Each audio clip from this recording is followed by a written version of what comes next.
Who's with me? Walking Sereni. Like, hello. Hello. Say.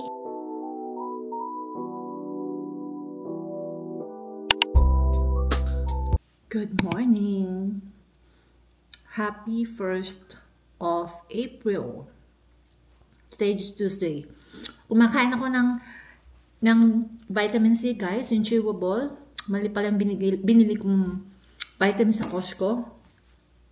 Recently ko lang siya na-open. So, yun. Sayang naman kung di gagamitin. So, yun. Papasok na tayo sa work. And alam nyo, guys, yung ating weather this week ay pangit. Pakita sa inyo. Today is gonna be cold. Kaya nakabonit ako. So, ito guys yung weather. 3 days na pangit yung weather natin. Mag-snow. Until Friday. And then weekend, magdo-double digit na siya. So, yeah. Start na ng spring. Kaya nalilito ako kung magpapalit ba ako ng gulong o not yet. Siguro before end of April. Kasi hindi natin masabi kung baka mag-snow pa. Usually may nag-i-snow pa eh. So, yun, i-prepare ko na yung baon. And, see you guys later. Kain tayo, guys. Dinner. Siyempre, dahon ulit tayo. Rich in fiber. Yan ang kailangan natin. Si Remy. He's in the couch. And he sounds like sad. Siya nga pala, guys, mag-shoutout ako. Ano siya? Taga Toronto. Shoutout natin siya. Shoutout to Renato BG23. Shoutout from Toronto. Hello! Ingat kayo dyan. Meron kayong ice storm. So, Saturday, I'm gonna book the massage, okay? Yeah, Saturday massage. I really need a massage.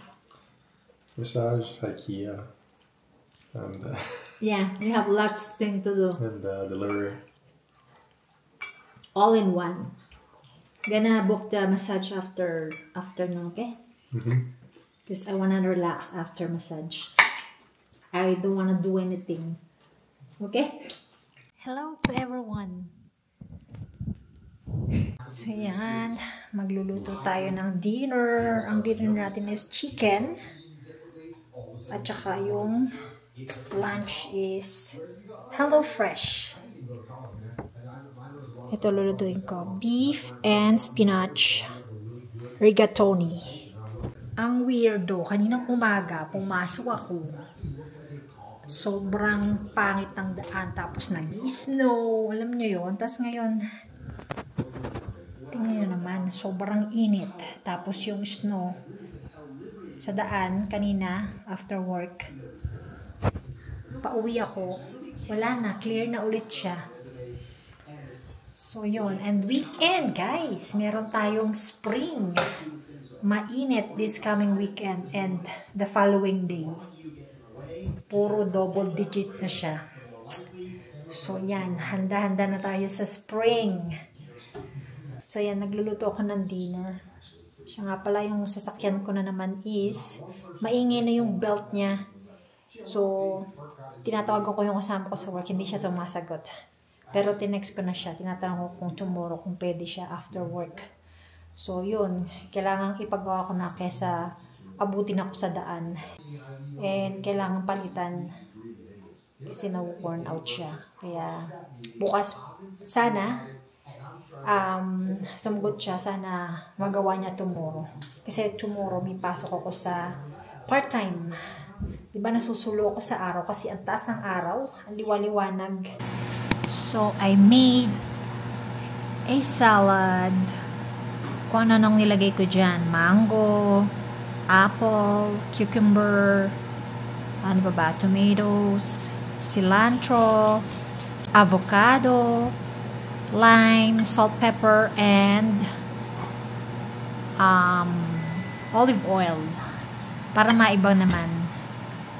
Mukha siyang masarap.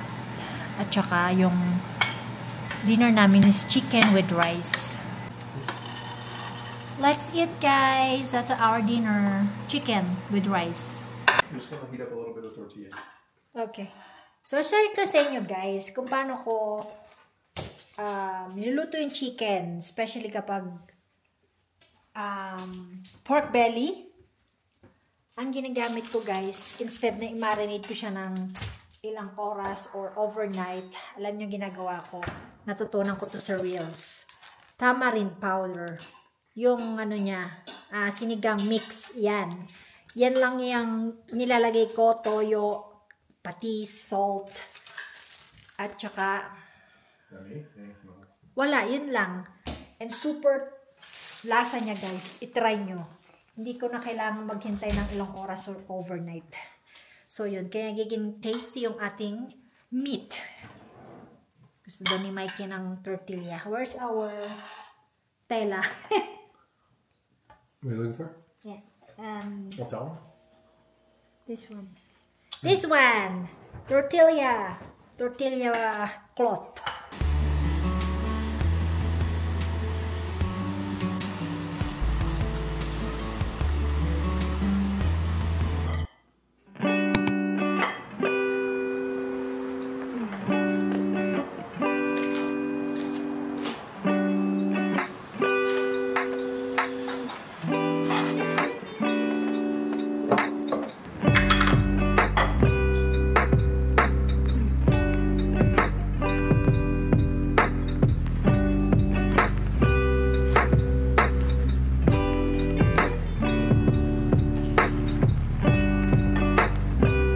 Good morning guys. It's 6:45. So ngayon is Thursday guys. Alam nyo nangyari, nasa labas na ako, nasa road na ako. Palabas ako dito sa may community namin.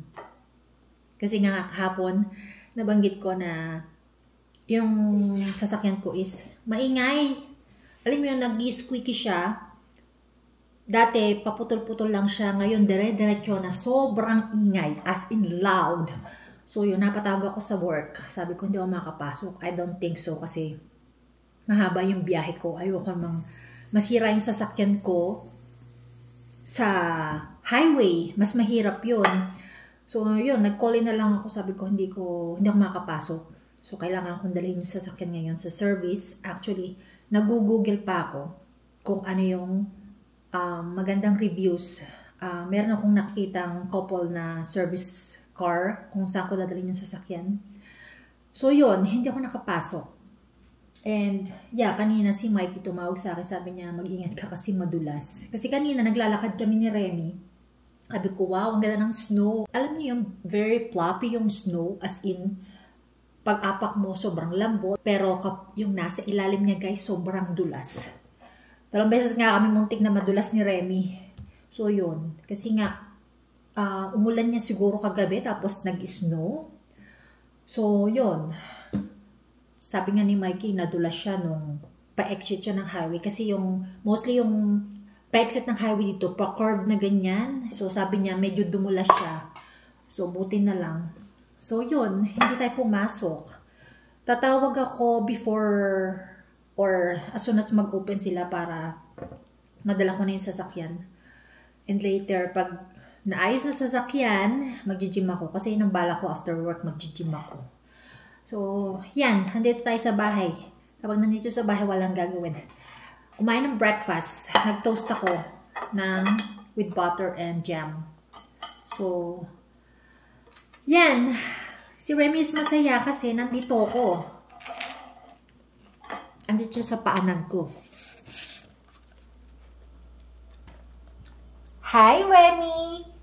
Say hello to the vlog. Good morning! Good morning! Who's with me? Lalakad na lang kami pabalik ni Remy. So, dadalhin ko na tong sasakyan doon sa service. Naitawag ko na siya. So, tomorrow hindi agad ako makapasok. Kasi da-diagnose daw nila today. Tapos, tomorrow nila i-fix. And super dulas ng daan, guys. 6 minutes away ang drive. Kaya sinama ko si Remy kasi maglalakad ako ng almost 40 minutes. Medyo malayo. sabi ko, dalhin ko na lang si Remy para makapag-walking kami. Mainit naman siya. So, good thing maayos na sasakyan. Yung pa lang sa insurance, hindi pa naaayos. Hindi pa naibubuk dun sa isang service na pagdadalhan ko. Well, sinabi naman yun sa akin na matidelay kasi hindi daw designated nila yung service, kaya okay lang. Ito mo, ang weirdo kasi ngayon, si Remy tinatakpan yung camera. Ang weirdo kasi ngayon, wala yung sound, mahina lang siya. Tapos kanina sobrang lakas. Sabi nga pala nung kausap ko sa service, yung pagdadalan ko ngayon, ano daw sila, specialist ng Honda Civic, may mga problema ganito. Medyo mahaba yung lalakarin yun ni Remy. And busy yung road kasi nga oras ng pasok, 5 minutes before 8. So yun, di ulit ang makapasok ngayon at saka tomorrow. Lamig pa naman, negative 8. Remy, stop it! Walking si Remy. Tatawid siya ng train track. Let's go! Let's go! Baka masagasaan tayo ng train. So, mahaba pa yung lalakarin namin ni Remy. Mga 20 minutes pa. Excited si Remy kapag lumalabas eh. Buti na lang di siya masyadong malamig. Yung araw pa sulyap-sulyap. Sinisipon ako kasi mahangin siya, pero okay lang, hindi naman siya ganun kalamig. Ito yung paligid ko guys, puro white. So weekend tunaw na yan kasi mainit na. So yon, tatawagan na lang daw nila ako kung anong madadiagnose nila sa kotse, and hopefully hindi tayo gumastos ng malaki, pero expected ko na yan. Kasi, alam nyo na, yung car ko is ika-10th year na ngayon. 10 taon na yung sasakyan. Yun nga lang, na hail damage siya.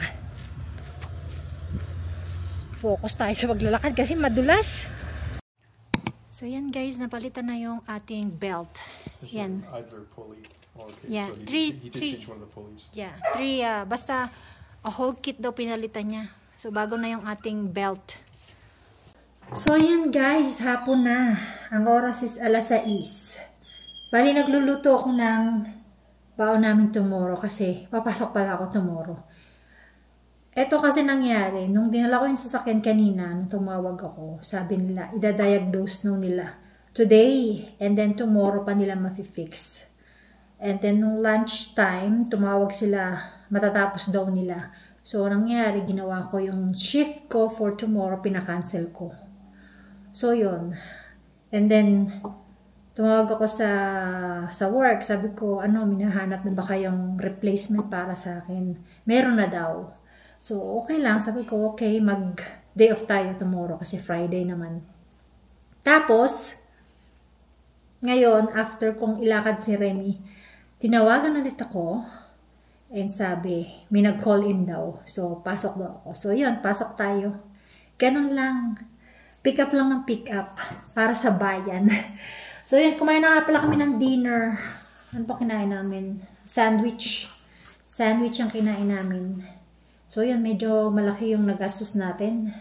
Kasi, parang pinalitan yung buong yung parte ng malapit sa fan belt. Kasi yung fan belt is, worn out na. So, pinalitan ng bago. Kaya yun, medyo malaki yung nagastos natin. Kaya kapag ganyang may sasakyan, kailangan talagang mayroong emergency fund. And, yan. Kailangan talaga ng mga maintenance. Pero, yung mga ganyang Japanese car like Honda, Toyota, reliable talaga yan. Kumbaga, yung mga basic lang ang pinapalitan. Like yung Number 1 yung oil change. Yun yung kailangan dati napalitan. And kapag tumatagal yung sasakyan, syempre kapag nagagamit mo lagi, syempre nandiyan yung brake pad, and yung fan belt. Ayan, kasi 10 years na nga yung sasakyan ko. So yun lang guys, ang na-share ko. Nagluluto ako ng pasta. Ang niluluto ko is, ano nga ba to? Basil pesto. Lalagyan ko siya ng shrimp. Yun ang aming lunch tomorrow sa work. So yan, ang taas-taas ng araw guys, oh. Ang oras is 6:05 na. Mataas pa rin yung araw.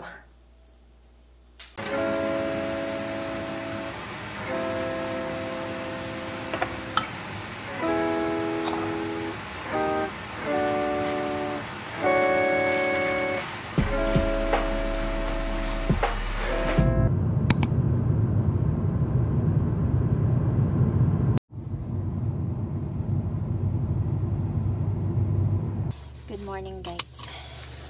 Naiinis ako. Itong sasakyan, while I'm driving sa highway, kung anong lumabas sa dashboard ko. Hindi ko, tinatry kong makampante. Alam nyo, hindi ako magpanik kasi nagda-drive ako.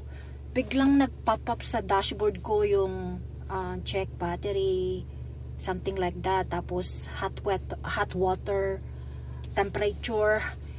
Hindi ko lang gagawin ko kung dediretso ba ako. So, nag-change ako ng lane. Nagpunta ako dito sa may slow lane. Hindi ako maka-drive ng over 100 kasi natatakot ako kung ano mangyari sa sasakyan.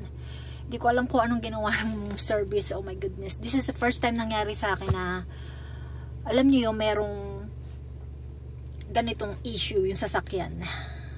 First time ko kasing dinala yung sasakyan dun. So, yun. Naiinis ako. Ang layo pa naman itong part-time sa Southwest pa naman. Oh my goodness. Dapat kasi hindi ako papasok. And then, yun nga, pumikap ako. So, buti na lang din kasi nalaman ko kung ano magiging problema nito. So, mamaya, pag nag-open sila ng 7:30, tatawagan ko sila. Kailangan i-fix nila to. Hindi ko alam kung anong ginawa nila. Hindi naman to related do sa belt, pero bakit lumabas yung ganitong issue.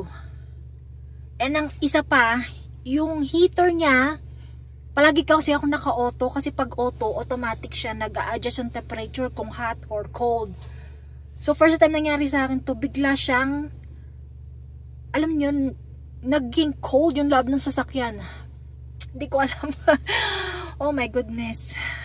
So mamaya tatawag ako. Maga nga akong dumating kasi maga akong umalis. Kaya tatawagan ko pa si Mikey kung anong, kasi gusto niya malaman kung nakarating ba ako dito. So yun, naiinis ako talaga. Yan guys, it's magto-12 na. Kakatapos ko lang mag-lunch. Dito na ako nag-lunch sa sasakyan. Pinainit ko yung pasta ko bago ako pumunta dito kasi gusto kong i-check yung dashboard and ganun pa rin yung message. Yung heat warning or heat temperature, tapos charging battery. So yun, nung first break ko, tinawagan ko yung mekaniko, sabi ko ganyan, ganito may issue yung sasakyan. And then after nun, tinawagan ulit ako kasi sabi kailangan daw nilang mag-usap-usap ng team nila. So yun, tumawag naman sa akin. O diba, busy ang lola nyo. Pero buti na lang tahimik yung mga residente naman ngayon. And syempre, discreet lang ako. Pag ganitong emergency or importante, kailangan discreet lang tayo. So yun, tinawagan ako, ang sabi is kailangan daw nilang dalhin to sa talyer. So magpapadala sila ng tow truck, ito-tow tong sasakyan. And then meron din silang dalang spare car para syempre pag uwi ko malayo to. Kasi nagulat nga siya, sabi niya ang layo naman ng lugar mo, ang layo ng work mo sa Southwest. So yun, so sabi niya after work mag-drive ako gamit yung spare car nila, tapos pick upin ko lang itong sasakyan kasi i-fix nila to. Kasi tomorrow is weekend, Saturday, kaya kailangan nilang gawin. So yun, ang daming pinagdadaanan itong sasakyan na to. Kumbaga mga, ano lang to, mga main maintenance lang. Pero dahil nga, siguro may mali. Kasi ginugel ko rin kung anong problema, bakit nagkaganon yung sa belt. Parang may fault. Something na siguro nagkamali or hindi maayos yung pagkakalagay. So yun, buti na lang. So buti na lang kanina walang nangyari habang nagdadrive ako, guys. Kasi ginugel ko rin kanina ano ba yung nangyari, bakit ganun yung message. Dapat pala pag ganun, automatic, totally stop yung sasakyan. Buti na lang kamo, hindi nag-overheat yung sasakyan. Kasi tinarive ko talaga siya papunta dito. Kasi gusto kong makarating sa work, and ayokong tumigil sa kalye. Pero, thank God, hindi ganun ka grabe nangyari. Ang dami kong color actually ngayon. Pero syempre, discreet lang tayo, guys. Kasi hindi tayo pwede mag-cellphone habang nasa work. Buti na lang kamo tahimik yung mga residente. So yun, tinawagan ko ng adjuster. Kasi nung hail damage, naka-schedule yung sasakyan namin pareho. So yung akin naayos. And then yung kay Mikey, hindi siya nagpunta nun kasi meron siyang family emergency. So hanggang natabunan yung file niya, hindi siya agad na appraise or na-appraisal yung sasakyan niya. Ngayon lang ulit. So yun, dapat kasi from 2 weeks from now, dapat i-schedule yung sasakyan niya. Pero tinawagan ako, ang sabi, this coming Monday na lang. So yun, buti na lang kasi off niya. So yun, sana matapos na to, no? Ito yung mga problema, pero at least nasusolusyonan. So yan, ang ganda ng weather, guys. Umiinit na siya. Pero sa labas mahangin, malamig siya. So papasok na ako sa work kasi lunchtime na nung kasama ko. Nag-split kami kasi hindi pwedeng ako lang or sabay kaming mag-break. So pasok na ako, guys.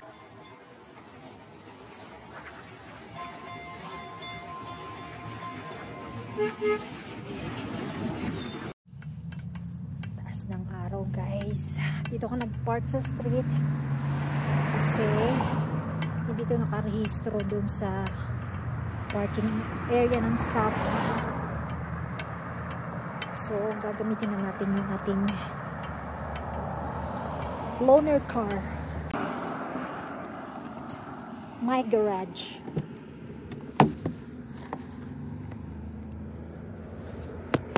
First time nating i-drive ito, hybrid car. Chevy siya. Sobrang tahimik. So, dediretso na ako doon sa shop. Hindi pa rin siya tumawag. Ito, tumatawag na.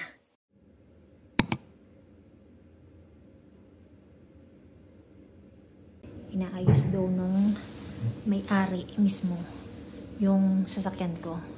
Kasi ang nangyari daw, merong isang support na tinatawag, pakita ko sa screen, yun daw yung natanggal, yun daw yung naging dahilan bakit lumabas yung mga message sa dashboard ko. So inaamin naman nila yung daw belt is hindi maayos ang pagkakalagay, kaya ang nangyari, natanggal yung belt tapos tumama dun sa support na pinakita ko sa inyo. Tapos, nabali daw. Ewan ko kung totoo yun. Kasi kung nabali yun, nalaglag na yun, nasa kanila pa yung piece. Hindi ko alam. Sa first time nangyari sa akin to, tinasabi niya baka daw nasira yung coolant ko. So, no, never ako nagka-problema sa sasakyan. Ngayon lang, after kong dalhin sa inyo kahapon. So, sabi niya, yung daw part na yun na nasira is in order pa sa Honda mismo. Well, it's not my fault kasi pinagawa ko lang yung belt. And yun, nasira dahil hindi maayos yung pagkakalagay nila. Pagas tayo, guys. Kasi itatakbo ko muna itong sasakyan bago ko i-park. Kasi tomorrow, day off ko. Tatakbo ko siya sa highway. So, let's see. Nagpagas ako, guys. Na-curious ako. Kasi nga, diba, tinanggal na yung carbon tax. Bumaba siya ng konti. 136.90 kasi ginamitan ko siya ng membership card. So nabawas siya ng 33 cents. Dati siyang 140, how much? 139.90. So naging 136.90. So yun. Ewan ko. Konti lang diferensya nung nabawas yung tinanggal yung carbon tax. So yan, itatakbo siya sa highway. Takbo ko siya ng over like 120. So let's see. Nakita ko yung gumagawa ng sasakyan, matanda na siya. Sabi kasi nung nag-assist sa akin do sa front, yun daw yung may-ari, ay matanda na. So yan, mag-highway tayo. Balak sanang isama si Remy, kaya lang yan muna siya. Pagbalik ko na lang, ilalakad ko sana siya eh. Tatakbo siya ng 120. At least nagawa na rin yung heater. Oh my god, kanina nagda-drive ako, ang lamig-lamig, tapos yung lumalabas na hangin dito sa sasakyan, air condition. So yun, hindi ko masyadong ma-explain kasi guys, yung anong tawag dito, yung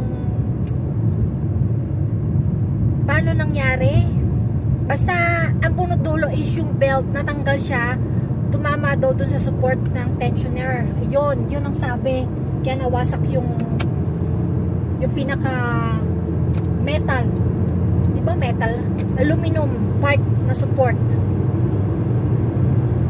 Kaya yun, good luck naman sa akin. Sana hindi siya traffic. Baka makasabay ko pa si Mikey. Kasi, pero di pa maaga pa naman. 5 o'clock. Ito tayo sa fast lane. Let's see.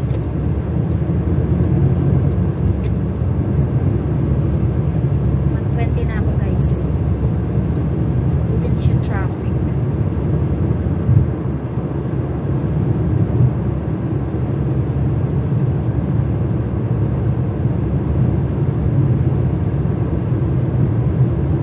Nagtataka ko guys kung paano siya naputol dun sa yung part na yun, aluminum.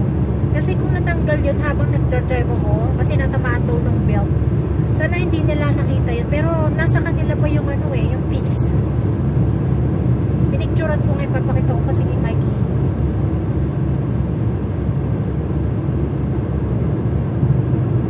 Okay naman, umandar na rin yung meter. Ay, sana walang problema. Magtuloy-tuloy na to. Parang ginawa nung may-ari 2 hours. Pero mahal ang labor guys. Labor pa lang, mahal na. So tinignan ko kanina habang naghihintay ako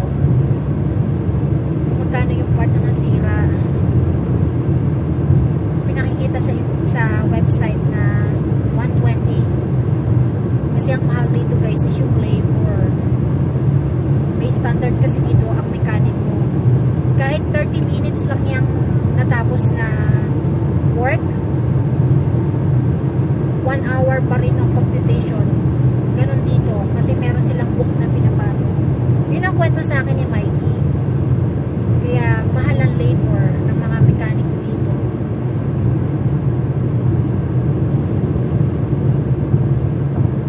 Hindi pa naman siya may drive bukas kasi day off ko nga. Okay sana kung kasi pupunta kami IKEA tomorrow eh, kaso hindi ka siya yung bibili namin dito. Sabi ko kay Mikey siya mag-drive. Ayaw naman niya kasi kapag papunta sa city or dito sa Calgary, ayaw niya. Ba't nga ako nakabuntot sa likod ko. Saan nasa ako kapag merong nakabuntot sa akin na alam niyo nakatutok yung likod. Oh yeah. So mag-exit na ako dito sa Moscow. Yun lang, sana hindi siya traffic palabas yan. Daming sasakyan. So far okay naman siya kasi 7 minutes drive lang naman ang ginawa ko. Pero nasa highway ako. Kasi kanina nung nag-drive ako, malayo na ako, nasa Stony Trail na ako. Parang 15 minutes na yung dinadrive ko. So we'll see. Sana maging okay siya. Moments forever, the next just a blink, and this